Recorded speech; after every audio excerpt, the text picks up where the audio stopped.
Assalamualaikum warahmatullahi wabarakatuh. Baiklah masyarakat Pasaman Barat yang berada di Pasaman Barat dan juga berada di perantauan. Kali ini kita undang Bapak Kepala Dinas DPM PTSP. Dari drama aja kita agak sedikit susah juga menghafal-hafalnya, tapi saya lihat catatan jadi bisa. Telah hadir Bapak Dr. Andus Haji Abi Surya. Beliau sekarang PLH ya, PLT, pelaksana tugas daripada Dinas PTM PSTP SP, susah namanya. Pak Kadis, siap. Kita dari menghafal namanya saja susah Pak Kadis, apalagi masyarakat itu Pak Kadis kan. Tentu istilahnya boleh kita kenal apa-apa ruang tugasnya, tentu Pak Kadis ceritalah kepada kami dan juga masyarakat yang mendengarkan nanti. Silakan Pak Kadis. Baik, terima kasih. Kami dari Dinas Penanaman Modal Pelayanan Terpadu Satu Pintu ingin menyampaikan kepada masyarakat, mungkin untuk kita semua, salah satu kegiatan di penanaman modal dan pelayanan satu pintu ini adalah bagaimana kita menyelenggarakan pelayanan terhadap perizinan dan penanaman modal. Jadi masyarakat biasanya mengenal adanya penanaman modal dan pelayanan satu pintu. Ya. Namun nama yang aslinya adalah Dinas Penanaman Modal Pelayanan Terpadu Satu Pintu. Namanya Dinas Penanaman Modal Pelayanan Terpadu Satu Pintu. Masyarakat lebih populer dengan nama Satu Pintu atau penanaman modal. Kita pun masih kenal dengan Satu Pintu. Begitu. Jadi di Dinas Penanaman Modal Pelayanan Terpadu Satu Pintu ini kita memiliki 4 bidang yang melayani kegiatan kita di lapangan. Yang pertama adalah bidang pelayanan perizinan, di mana seluruh perizinan-perizinan yang akan diterbitkan di Pasaman Barat pada akhirnya akan melalui Dinas Pelayanan Perizinan dengan prosedurnya tentu melalui dinas terkait. Kalau artinya semua perizinan yang menyangkut ke Pemda Pasaman Barat, baik perizinan dikeluarkan ini dikeluarkan oleh Dinas Perizinan Pelayanan Modal Satu Pintu. Ya. Tidak ada OPD lain yang mengeluarkan perizinan. Tidak ada. Apapun bentuknya. Iya. Tidak ada. Ada satu yang perizinan yang dikeluarkan di kecamatan izin IMB.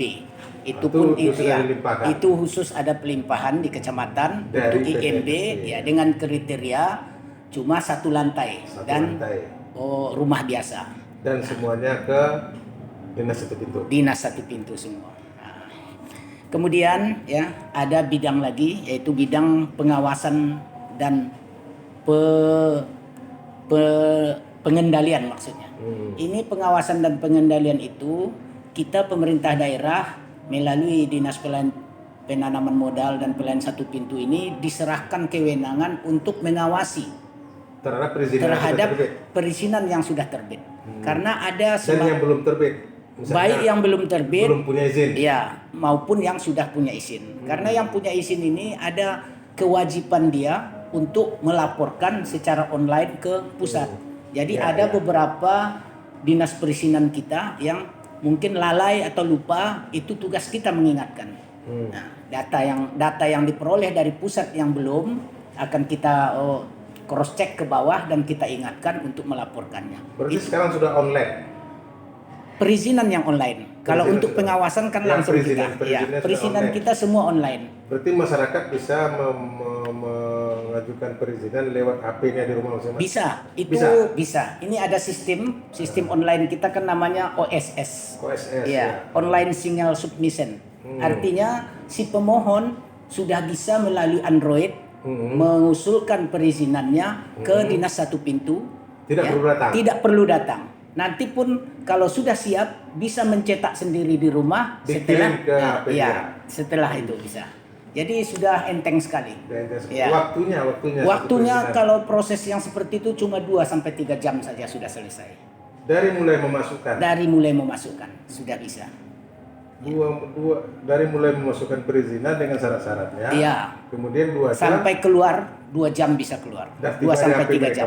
Iya. Ya. Suatu terobosan yang Ya, bagus. itu terobosan baru kita. Memang Dalam secara nasional itu terapannya sudah dilaksanakan di semua bidang perizinan ya.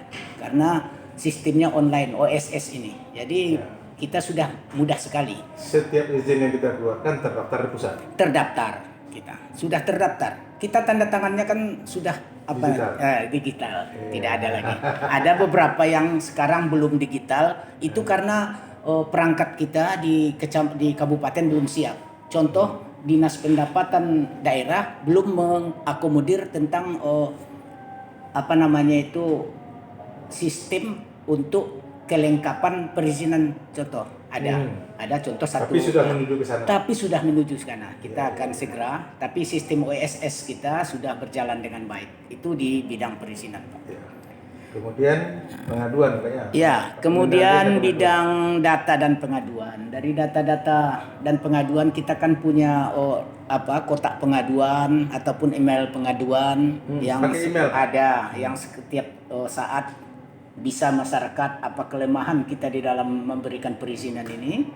Ya, dia bisa mengadu dan kita cross check dan kita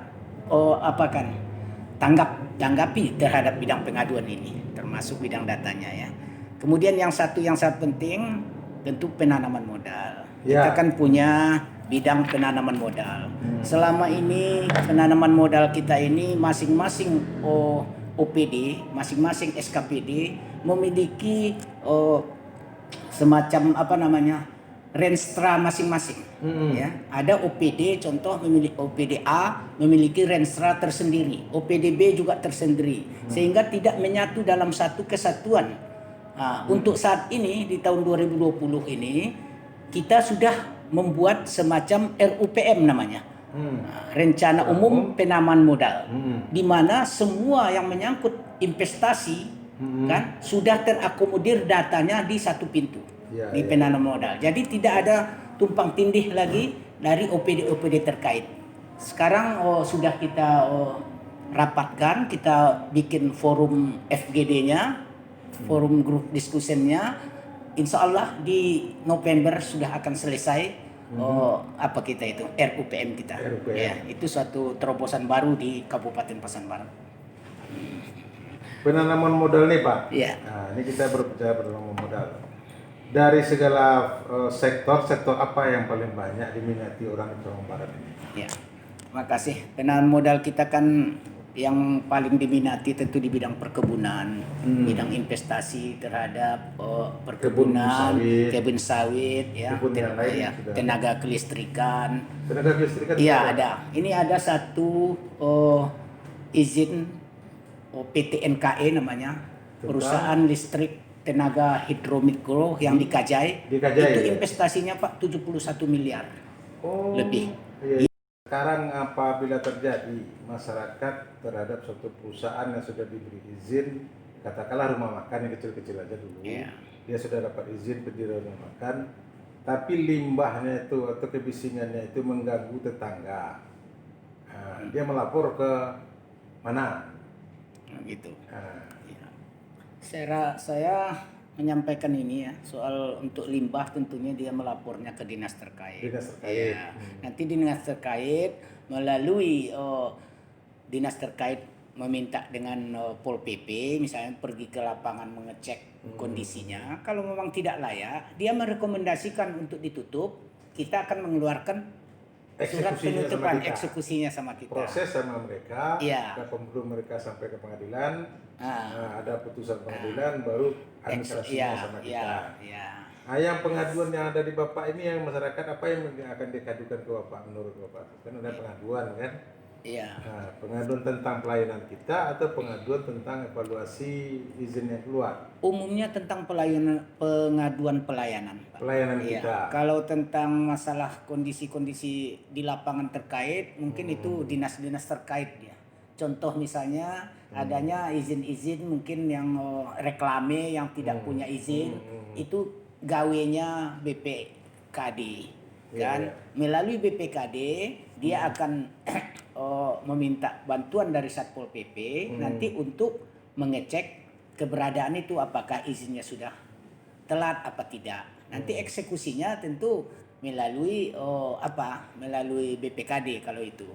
Nah, Baru administrasinya kita. kalau ada administrasi yang harus dikeluarkan baru kita. Kita Ada kasus baru kemarin, ada sebuah perusahaan yang mungkin kondisi investasinya ini tidak jalan, dia berencana menutup, kita mencabut izinnya dengan menyampaikan penutupan. Nah, gitu. Ini kan termasuk kalau Pak Kadis ini Pak Kadis kaya, ya, Pak Kadis modal ya. Ya. Arahnya penanaman modal kita ke depan selain dari kebun sawit kemana kira-kira nih Pak Kadis? Sebenarnya ada mulai dari penanaman modal tingkat provinsi juga sudah ada investasi yang mungkin miliaran, ratusan miliar ya, ada semacam pertambangan itu sudah ada sebenarnya yang di Air Bangis itu. Ya. Namun mungkin kendalanya lokasinya masuk hutan lindung dan lain karena ini kewenangannya di provinsi, mereka tentu belum bisa mengeluarkan sepanjang rekomendasi dari provinsi izin lokasinya nanti kita gitu. Oh, berarti belum diizin lokasi Belum, keluar. tapi penerbitan izin operasionalnya itu di provinsi karena pertambangan. Izin lokasinya tentu eksplorasinya. kita. Iya, eksplorasinya begitu. Kadang-kadang sebagian kita nampaknya ada beberapa perusahaan ya yang mungkin ingin menanamkan modalnya di sini, termasuklah usaha perkebunan, usaha semacam mungkin investasi lah di bidang pertambangan atau ekonomi yang lain, contoh listrik gitu. Ya, seperti yang listrik yang dikaja itu dengan investasi 71 miliar. Kendala yang ada pada saat ini bukan di perizinan lagi. Kita sepanjang rekomendasi UKL UPR, rekomendasi RT RW dan rekomendasi yang lain siap. Artinya kita dalam waktu dekat. Ya, insya Allah lah mungkin dalam bulan ini akan kita apakan. Kita kan ingin bagaimana investor itu nyaman dan mudah urusannya di ini ya. Jadi itu sebenarnya sektor lain yang diminati ya yang saya lihat pabrik atau apa? Iya, ada juga lah satu-satu. Termasuk sektor penanaman modal misalnya telekomunikasi. Itu yang selalu ada perizinan usaha-usaha apa itu. Yang perkebunan ini ada 6 sekarang. Kalau tidak salah yang belum selesai perizinannya. Oleh karena prosedurnya itu yang tidak dijalani oleh investor ini. Kita kan tidak tahu maksud, tujuan dan motivasi arah bagaimana investor untuk menanam modal. Contoh dia akan membebaskan lahan misalnya 1000 hektar kan. Dia akan melakukan upaya bagaimana dia bisa mengolah lahan. Sudah diambil kayunya mungkin dan lain sebagainya, baru ditawarkannya semacam broker lah, menawarkan pula ke orang lain gitu. Ada indikasi yang seperti ada indikasi itu. Mafia penanaman modal ya. Iya, jadi semacam broker dia. Jadi tidak tapi mestinya kita tentu tidak bisa memantau sampai sedetail itu. Yang penting sepanjang bahan-bahannya cukup sesuai dengan aturan akan kita terbitkan.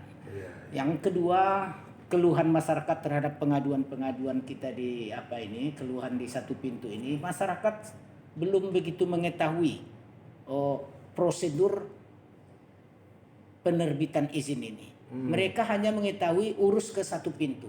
Oh, kok lama baru siap, kok begitu. Padahal ada hal-hal tertentu yang harus diurus dari bawah. Contohnya izin praktek dokter, izin praktek bidan, izin pendirian sekolah, TK, PAUD dan lain sebagainya. Itu kan sesuai dengan bidangnya. Sebelum ke satu pintu, mereka harus mengurus rekomendasi ke dinas pendidikan. Yang bidang kesehatan ke bidang kesehatan, yang bidang reklame ke DPKD. Sudah lengkap semua. Baru ke satu pintu. Dalam jangka 1 jam sampai 2 jam selesai. Tapi kadang-kadang mereka tidak melihat hal itu. Kok lama di satu pintu, kok begitu. Padahal kita kan setelah masuk ke satu pintu, contoh izin mendirikan bangunan, setelah masuk ke satu pintu izin ini, kita merekomendasikan ke PU dulu terhadap layaknya menunggu dari PU yang lama. Jadi masyarakat kadang-kadang tidak mengetahui itu. Jadi mungkin dengan wawancara seperti ini, kita bincang seperti ini, masyarakat harus tahu bahwa satu pintu ini penerbitan izin yang telah memenuhi persyaratan gitu. Pak Kadis, di tempat-tempat seperti Pekanbaru itu ada mall pelayanan. Iya. Oh, ya. Konsep kita ke depan ke arah mall pelayanan ini gimana Pak Garis? Ya, memang pada akhirnya barangkali dengan kemajuan perekonomian, ya, kemajuan suatu daerah, kebutuhan daerah, tentu sebenarnya efektif dengan adanya mall pelayanan, sehingga pelayanan setiap pelayanan itu berada di dalam satu tempat, jadi tidak pergi ke sana, pergi ke sini, bolak-balik mereka. Di situ ada semua. Memang itu suatu hal yang bagus sekali.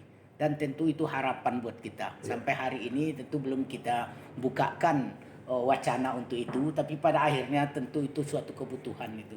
Karena begitu efektif dari daerah-daerah lain yang sudah kita kunjungi, ya. Apapun dengan jenis pelayanan, jangankan izin, pelayanan SIM, pelayanan KTP, pelayanan semua ada pelayanan di dalam satu termasuk antri rumah sakit, antri rumah bisa, pelayanan kes klinik pun bisa. Kes Jadi klinik bisa. itu suatu hal yang memudahkan itu bagi sebuah daerah. Baiklah Pak Kades, kita sekelumit tentang masalah DPMPTSP sudah didengar dan kita mungkin sudah mulai mengerti. Mudah-mudahan ke depan masyarakat kita akan bisa lebih mengetahui lagi. Tentu nanti minta nomor HP Pak Kadis untuk bisa dihubungi oleh masyarakat atau minta penjelasan.